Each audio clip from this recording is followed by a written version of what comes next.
Hey guys, quick video on the Telecaster Butterscotch Blonde or Blonde Transparent. This is my, got a couple of coats on here today. This is basically acrylic. It's an acrylic, polyacrylic.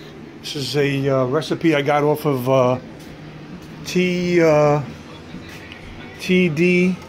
Telecaster discussion group, tdpri.com, and it basically consists of this polyacrylic clear. I'm using gloss. You could use matte or satin if you like. The pre-stain conditioner, and then this is the color combo that gave me the blonde. I did, you know, I mixed it a couple different ways. I mixed the first batch. I did three white to 2 or 3 yellow, and then 1 of the brown. And when I say I'm mixing it, I'm doing it by dots. I mean drops. I'm basically doing. Mind the noise. I'm right off of Main Avenue over here. I'm basically doing drops, and I did the second batch. I mixed 6 drops of white, 4 to 5 drops of the yellow, and 1 drop of the brown. This is. He recommended getting butter. This is soft butter. He used some kind of titanium white or snow white. This is just regular white, and this is cocoa bean, which you recommended chocolate, which is a brown. This I got at Michael's. They're 99 cents each. The polyacrylic was about 16 bucks for the quart.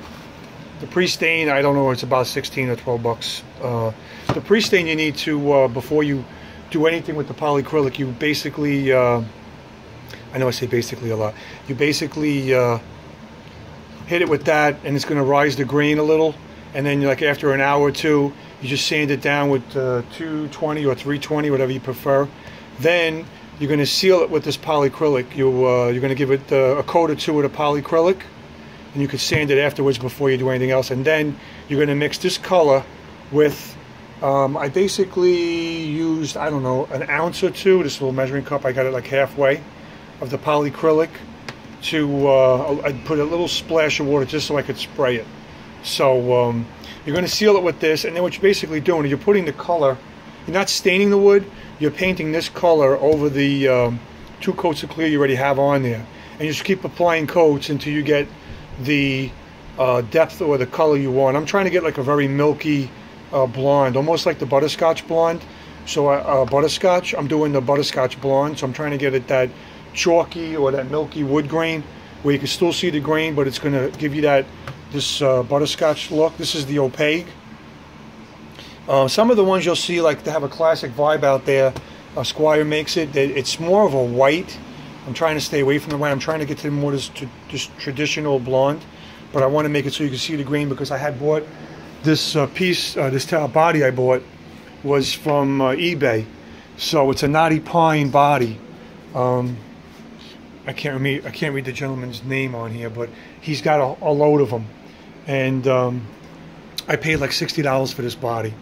So I had to do a little sanding when I got it. I sanded it down with some 220, and then I kind of it's bad lighting, and then I kind of caught the edges with like 320.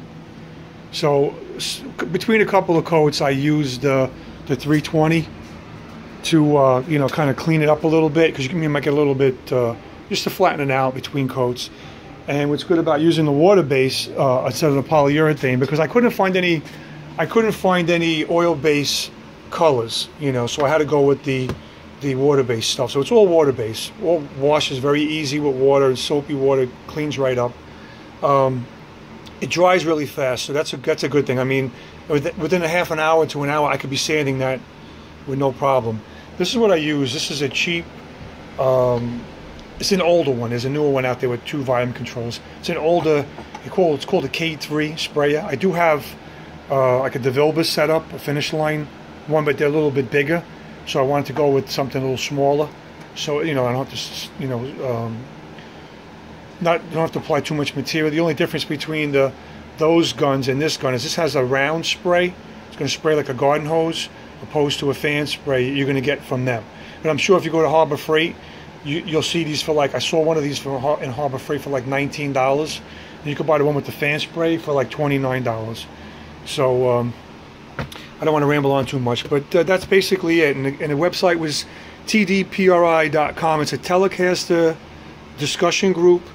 And you type in Google, you would type in how to achieve a blonde finish on a Telecaster, and you'll see the tdpri.com website, and you'll see the whole formula for mixing it. When he mixed the colors, what he recommended was mixing a nine parts clear to 1 part of the color. I just basically did a couple of drops of each, got my color with a little bit of water, and I just added, I would say probably, where's my mixing cup? Probably close to an ounce total between everything. And that's what I wound up with. And when I had this cup, I had very little. It was basically down here. And that'll give you like 2 coats to start with, see how it looks. And then my second batch, I mixed it a little bit stronger. I mixed a little bit more color to the clear because I'm trying to get done, and I don't want to have to keep applying coat after coat.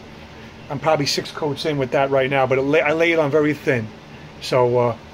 Oh, another thing, if you want to know how I sprayed it, I use this regulator. I knock it down with this type of gun. I knocked it down. I was painting anywhere from 25 to 30 psi coming out of here. The gun was getting, you know, whatever it was, 80 to 100 psi coming in, and I was spraying it at, I regulated it down to 25 to 30 psi. All right, that's enough of my rant. So Telecaster Blonde, I'll let you know the finished product when I'm done. Take it easy, guys.